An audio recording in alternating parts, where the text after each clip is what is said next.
va faire quoi là? Eh ben, aujourd'hui, on va peser l'atmosphère. Parce que l'air, on croit que c'est léger, mais ça a un poids, c'est vraiment lourd l'air finalement. Et on va faire ça avec un aspirateur, un pèse-personne, une planche à découper, et puis un sac à compacter les vêtements. Donc, première étape. Bon, c'est très simple, donc j'ai un sac ici, voilà, c'est ça, un sac à compresser les vêtements. Ah, ok. Je l'ouvre, je vais y insérer ma planche à découper. J'ajoute mon pèse-personne, voilà. Je vais les mettre carrément dans un coin, comme ça, voilà. Donc soit je le ferme comme ça, moi j'ai un petit outil qui permet d'être sûr qu'on l'a bien fermé, c'est vendu avec, hein. Et voilà. Donc là, c'est solide. On a dans ce sac maintenant qui est fermé hermétiquement, on a de l'air, une balance et en dessous de la balance, une planche à découper. Donc à ce stade, je peux peser, je peux allumer ma balance, voir un peu ce qu'elle me dit. Tu sais comment elle marche au moins? T'as regardé ou pas? Ah oui, il faut que j'appuie, je crois. C'est ballot, ça, s'il y a un bouton appuyé. Erreur, bon ça commence par erreur, mais après ça marche mieux, je crois. Voilà, elle m'indique 0. Pourquoi? Parce que le poids de l'air qui est au-dessus du plateau de la balance est compensé par la réaction de l'air qui est en dessous. Ce qui fait que de part et d'autre du plateau de ma balance, j'ai la même force, elle est à l'équilibre, elle m'indique 0. Maintenant, ce que je vais faire, c'est que je vais brancher mon aspirateur sur la valve.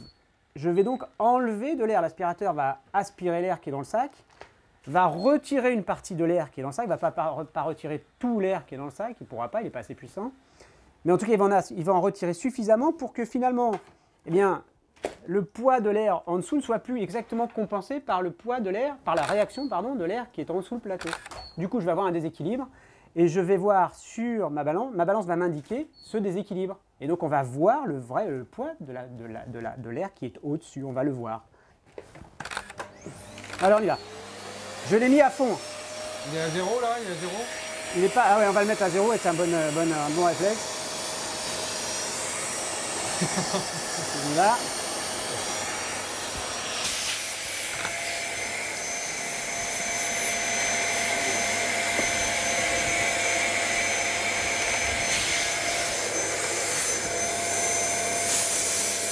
« 130 kilos !»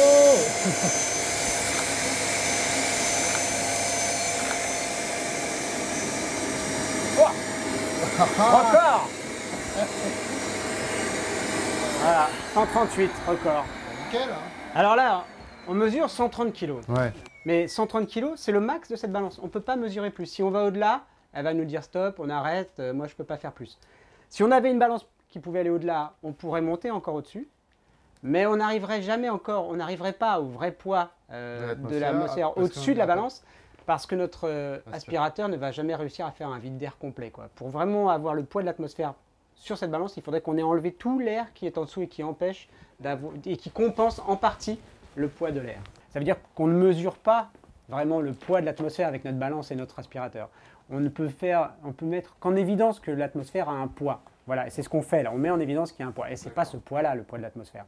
On sait qu'en gros, l'atmosphère, elle est à 1000, on va dire en moyenne, à 1000 hectopascales. Ça, c'est l'unité de pression 1000 hectopascales. On dit qu'elle oscille entre 980 quand il ne fait pas beau, tu sais, on dit dépression 980. Et haute pression, anticyclone, quand il fait beau, 1015, 1020. Et bien là, on va dire qu'on prend en moyenne 1000. 1000 hectopascales, ça correspond à un poids. Donc une pression, c'est une force sur une surface. Donc ça correspond à un poids de 10 tonnes sur 1 mètre carré.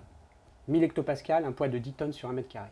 Et si tu veux connaître le poids total de l'atmosphère sur la planète, bah, voilà, il faut que tu multiplies par la surface de la Terre. Car en gros, si on voulait faire un calcul, on ferait quelque chose comme ça.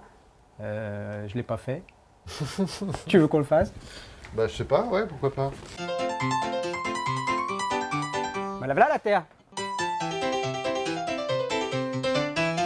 Si on fait le calcul, ça va nous donner dans les 509 ou 510 millions de kilomètres carrés. Il faut passer en mètres carrés, multiplier par 10 puisque c'est 10 tonnes par mètre carré et on obtient au total dans les 5 millions de milliards de tonnes. de tonnes.